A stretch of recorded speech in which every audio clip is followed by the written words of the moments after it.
La trompette, je l'ai choisie par pur hasard. En fait, c'est quand je suis rentrée à l'école secondaire. Les seules options qui restaient pour les instruments, c'est la trompette puis le trombone. Puis j'ai pris la trompette parce qu'il y avait des pistons. Je comprenais pas le trombone. Mes bras sont trop courts de toute manière.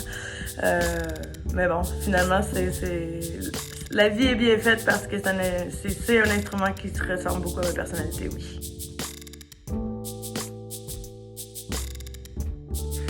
En fait, oui, ce qui est génial, c'est que chaque endroit dans lequel je fais de la musique, c'est des scènes complètement différentes, c'est des communautés complètement différentes, c'est des influences complètement différentes aussi. C'est sûr que les deux endroits où je travaille principalement, c'est Montréal et New York.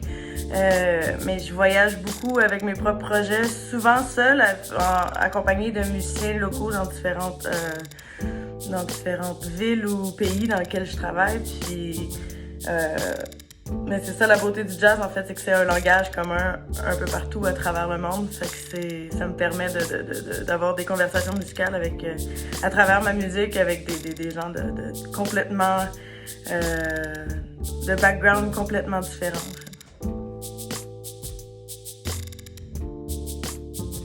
C'est une communauté extrêmement grande. On peut dédier tout son temps à seulement une scène ou être un petit peu partout. Puis ça, c'est un peu ce que j'aime faire, avoir un pied dans chaque bateau.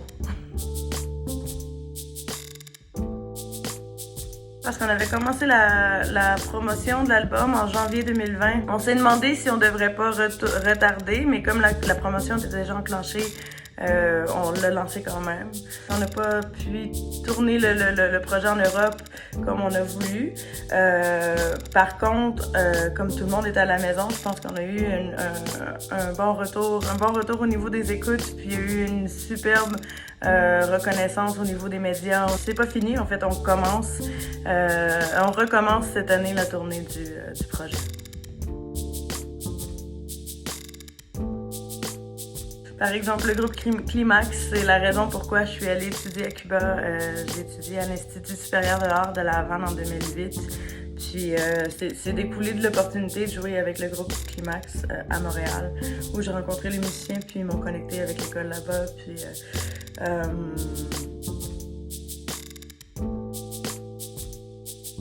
c'est drôle parce que je pense que si je recommençais mon parcours à zéro maintenant, je pense que je ferais exactement toutes les mêmes choses que j'ai fait. J'ai pas beaucoup de regrets, je pense que, tu sais, j'ai beaucoup de rêves, puis j'ai encore beaucoup de choses à atteindre dans mes rêves.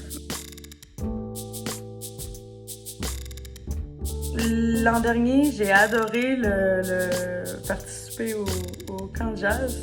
Ce que j'ai adoré voir, c'était le mélange des générations, en fait, puis le respect qu'il y avait entre chacun des étudiants, puis tous les niveaux différents, tous les backgrounds différents, que ça se passe à Marciac avec tous les événements qui ont lieu. Oh mon Dieu! C'est vraiment une bonne question dans le sens que les deux sont quand même assez similaires. C'est deux personnes qui ont transcendé les styles, dans le cas de Winton, qui continuent justement à faire des rencontres. Le côté imparfait de Miles est quelque chose qui me ressemble et qui me touche énormément, je crois.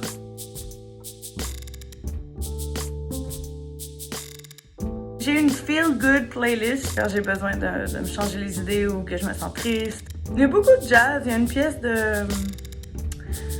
Il y a de la musique d'harmonium, en fait, un groupe québécois des années 70, que j'ai grandi un peu avec cette musique-là. Puis je pense que ça me fait toujours du bien de revenir à la musique prog rock que j'écoutais dans mon enfance.